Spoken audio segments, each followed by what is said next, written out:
Bali tidak hanya dikenal dengan wisatanya, kuliner Pulau Dewata juga tak kalah diburu. Salah satunya sambal matah.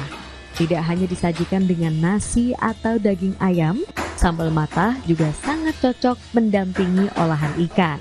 Ikan pindang atau ikan tongkol segar yang diolah dengan diasinkan menjadi ikan yang tepat dipadukan dengan sambal matah. Pindang sambal matah menjadi salah satu menu unggulan di salah satu warung kuliner di Gianyar, Bali. Pindang sambal matah ini memiliki cita rasa khas tersendiri dari rasa ikan yang telah dipindang. Dan tentunya sambal matah khas Bali yang pedas, yang akhirnya menjadikan menu masakan ini menjadi salah satu menu favorit.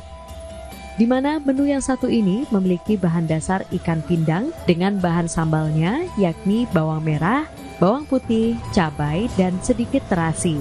Semua bahan sambal dicampur dan disiram menggunakan minyak panas, serta disajikan di atas ikan pindang. Nah, sambal mentahnya itu dari bawang, ada kecombrang, ada cabai, sama garam.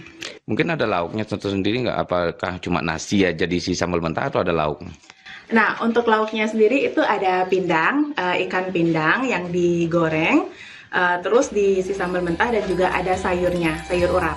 Tidak saja pindang sambal matah, di warung ini juga disediakan beragam menu lainnya seperti pindang sambal Sunda Cekuh hingga nasi sele sambal lindung atau belut. Jadi saya pesan menu nasi sele pindang sambal matah, tipat kuah sama jamur crispy.